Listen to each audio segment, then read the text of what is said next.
Total presence. A century ago, etiquette manuals debated whether elbows on the table were acceptable. Today, the test is different.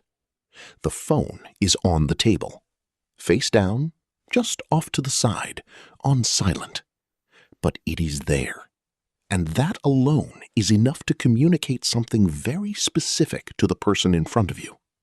Any notification that shows up is more interesting than you.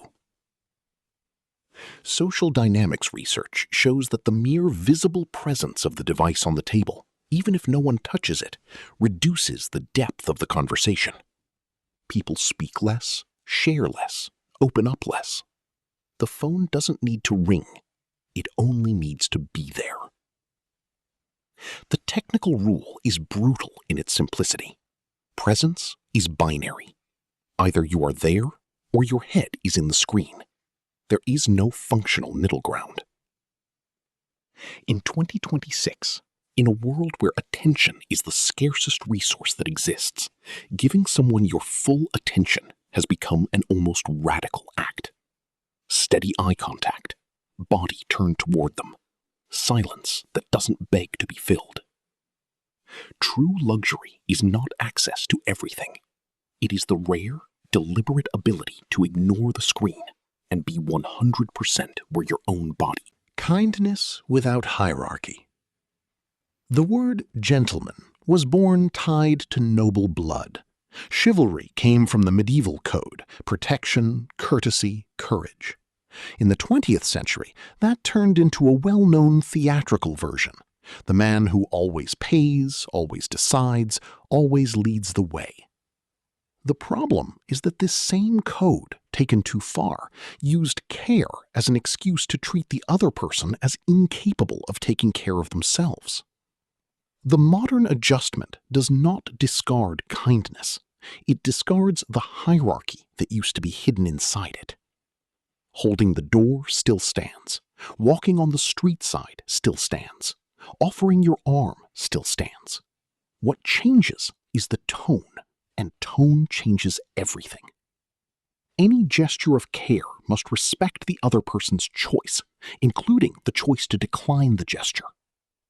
The subversion few expect, insisting on paying the bill against the will of the person with you, can sound less like generosity and more like an ego that needs control.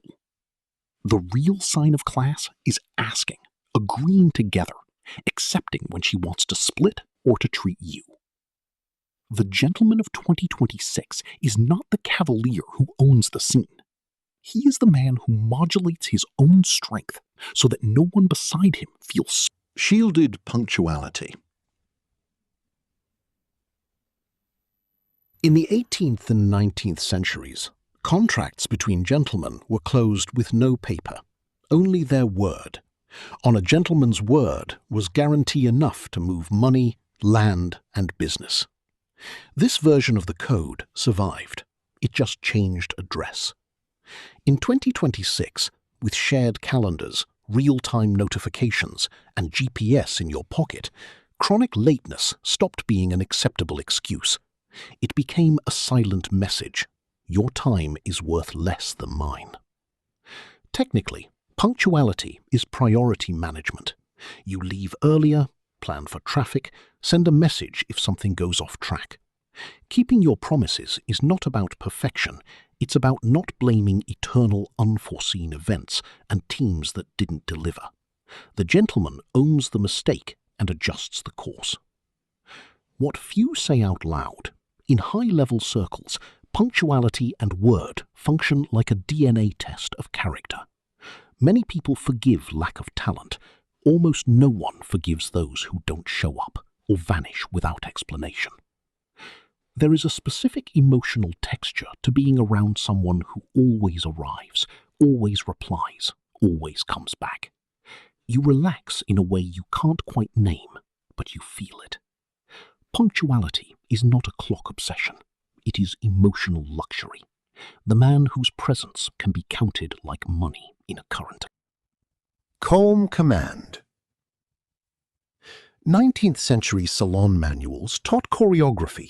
Who to greet first, how to walk, where to sit. It was rigid theatre for courts and formal dinners.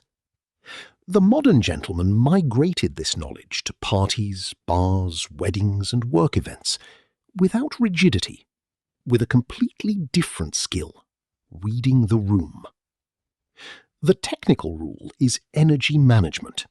You observe everyone else's volume of voice, body language, the atmosphere, and adjust your own presence a bit below the room's maximum, never above. You introduce yourself, include whoever is alone. Do not monopolize the conversation. Do not disappear without saying goodbye. You send a thank you message the next day. What social psychology studies show about charisma is counterintuitive. Those perceived as naturally charismatic are rarely the ones who talk the most. They are the ones who ask the most questions, remember names, and make space for others to shine. His presence calms the room. People speak a little softer, laugh a bit more freely, feel seen. He is not the protagonist who shouts. He is the invisible director who adjusts everyone's tone without needing to announce he is in command. Digital etiquette. The first classic etiquette books were written in an era of letters and landlines. It took decades for them to include the cell phone. Today, the digital field carries the same weight as the dinner table. The way you behave in group chats, DMs, and social networks is a direct part of your character, not a separate version of it. Contemporary rules are straightforward. Never repost anyone's photo without permission. Never play audio or video in public without headphones. Never use screenshots of conversations as gossip ammunition.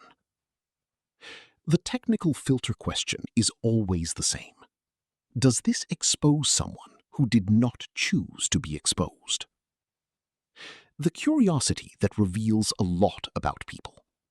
Some would never cause a scene at a restaurant table, but think it is completely normal to scream in all caps in the comments or humiliate someone in a group chat.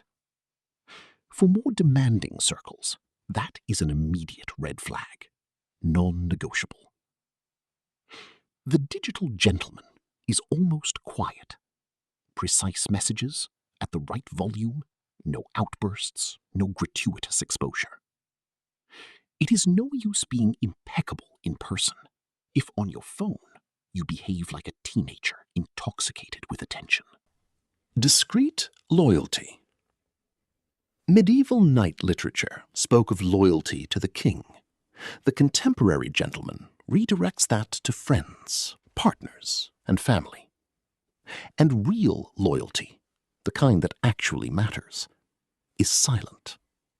It shows up in micro-gestures, not speaking ill of a friend to score points with others, not exposing intimate details of a partner in bar talk, not using secrets as social currency. Showing up when it is inconvenient, not only when it is Instagrammable.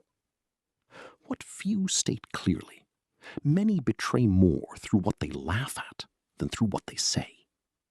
Studies on group dynamics show that complicit silence and laughter at the humiliation of someone in your own circle count as validation, and the person being exposed notices.